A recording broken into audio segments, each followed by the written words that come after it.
سب سے پہلے آپ کو بتائیں مرض بڑھتا گیا جوں جوں دوا کی سموگ کے تدارک کے لیے اقدامات کے باوجود زہریلی دھند کم نہ ہو سکی۔ باغوں کے شہر میں سموگ کی اوس شرح 513 کو چھو گئی۔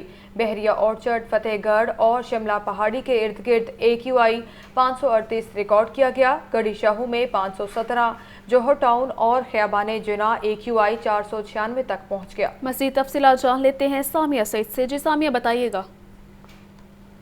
سموگ کے ڈیرے برقرار ہیں۔ آج لاہور سب سے زیادہ مرتبہ دنیا کا آلودہ ترین رہنے والا شہر بن گیا ہے۔ پنجاب حکومت کا شہر میں بڑھتی ہوئی سموگ کے باعث لاہور سمیت 6 ڈویژن میں آج اور کل تعلیمی ادارے بند کرنے کا حکم جاری کر دیا گیا ہے، اور یہ دیکھا جا رہا ہے کہ آج بھی جو ہے وہ سڑکوں پر گاڑیوں کا رش دکھائی دے رہا ہے۔ باغوں کے شہر لاہور کا آج مجموعی ایئر کوالٹی انڈیکس 513 ریکارڈ کیا جا رہا ہے۔ اسی طریقے سے اگر بات کر لی جائے شہر کے مختلف علاقوں کی تو وہاں بھی صورتحال جو ہے اس میں تشویشناک حد تک اضافہ ہو گیا ہے۔ اگر بات کر لی جائے بحریہ اورچرڈ اور فتح گڑھ اور شملہ پہاڑی کے ارد گرد AQI 598 ریکارڈ کیا جا رہا ہے۔ اسی طریقے سے گڑھی شاہو میں ایئر کوالٹی انڈیکس 517 ریکارڈ کیا جا رہا ہے۔ جوہر ٹاؤن، خیابان جناح میں 494 جو ہے وہ ایئر کوالٹی انڈیکس ریکارڈ کیا جا رہا ہے۔ تو دیکھا جا رہا ہے کہ فضائی آلودگی جو ہے اس میں دن بدن اضافہ ہی ہوتا جا رہا ہے۔ پنجاب حکومت کی جانب سے آج جو ہے وہ 3 بجے کے بعد تمام مارکیٹیں شہر لاہور میں کھولی جائیں گی اور تمام تر تعلیمی ادارے جو ہیں ان کو مکمل طور پر بند کر دیا گیا ہے، لیکن اس کے باوجود بھی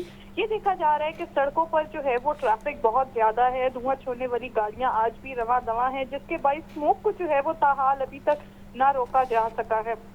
اور یہ بتایا جا رہا ہے کہ اگر صورتحال اسی طریقے سے رہی تو آنے والے دنوں میں ایئر کوالٹی انڈیکس جو ہے وہ 600 سے بھی تجاوز کر جائے گا۔ پنجاب حکومت کی جانب سے یہی کہا جا رہا ہے شہریوں کو کہ ماسک کا استعمال لازمی کریں۔ نوٹیفیکیشن بھی جاری کر دیا گیا تھا کہ 1 ہفتے کے لیے ماسک کا استعمال تمام شہری لازمی کریں، لیکن آج سڑکوں پر یہی دیکھا جا رہا ہے کہ 5 سے 10% جو لوگ ہیں وہ ماسک کا استعمال کرتے ہوئے دکھائی دیتے ہیں، اور اکثر جو ہیں وہ اس سے بالکل لا علم ہوتے ہوئے دکھائی دے رہے ہیں۔ اور اگر بات کر لیا جائے تو انتظامیہ کی جانب سے یا ٹریفک پولیس کی جانب سے وہاں پر کوئی جو عملہ ہے وہ تعینات نہیں کیا جا رہا، جو شہریوں کو جو ہے وہ ماسک کا استعمال لازمی کروائیں۔ جس طریقے سے ہم نے کورونا کے دور میں دیکھا تھا کہ ماسک کا استعمال لازمی کروایا جا رہا تھا، لیکن اب جو صورتحال ایسی ہے کہ شہری ماسک کا استعمال کریں نہ کریں ان کو کوئی پوچھنے والا نہیں ہے۔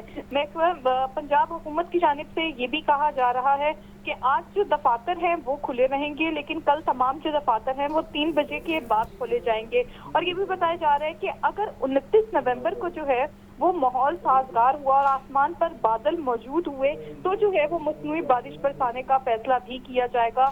تاہم یہ بھی بتایا جا رہا ہے کہ لاہور میں 10,000 طلبہ کو سبسڈی پر الیکٹرک بائک دی جائے گی اور سرکاری ملازمین کو بھی لیز پر ای بائک دی جائے گی، لیکن یہ دیکھا جا رہا ہے کہ اگر بائک بھی دی جائیں اور انتظامات بھی کر لیے جائیں تو دیکھا جا رہا ہے کہ سموگ جو ہے وہ کم نہیں ہو رہی۔ روزانہ کی بنیاد پر اجلاس بھی منعقد ہوتے ہیں، فیصلے بھی لیے جاتے ہیں، تعلیمی اداروں کو بھی بند کیا جاتا ہے، لیکن اس کے باوجود سموگ کی صورتحال بہتر ہونے کی بجائے ابتر ہی ہوتی ہوئی دکھائی دے رہی ہے۔ تاحال بھی شہر لاہور جو ہے وہ سموگ کی زد میں ہی دکھائی دے رہا ہے، اور شہر کا جو مجموعی ایئر کوالٹی انڈیکس ہے وہ 513 ریکارڈ کیا جا رہا ہے، جو کہ طبی ماہرین کی جانب سے یہ کہا جا رہا ہے کہ بہت ہی خطرناک حد تک جو ہے وہ اس میں اضافہ ہی ہوتا ہوا دکھائی دے رہا ہے، اور اسی کی وجہ سے روزانہ کی بنیاد پر ہزاروں کی تعداد میں مریض جو ہیں وہ رپورٹ کیے جا رہے ہیں۔ ہم اپنے ارد گرد بھی دیکھیں، اگر اپنے آفیسز میں دیکھیں، اگر ہم اپنے گھروں میں دیکھیں تو ہمیں زیادہ تر یہی دکھائی دے رہا ہے کہ لوگ جو ہیں کسی کو کھانسی کا مسئلہ ہے، کسی کا گلا خراب ہے، تو یہ سب اسی کی وجہ سے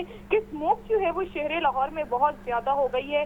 شہر لاہور سمیت 6 جو اور ڈویژنز ہیں پنجاب کے ان میں بھی جو ہے وہ ایمرجنسی نافذ کر دی گئی ہے۔ جی ٹھیک ہے سامیہ سعید، آپ ہمارے ساتھ ہی موجود رہیے۔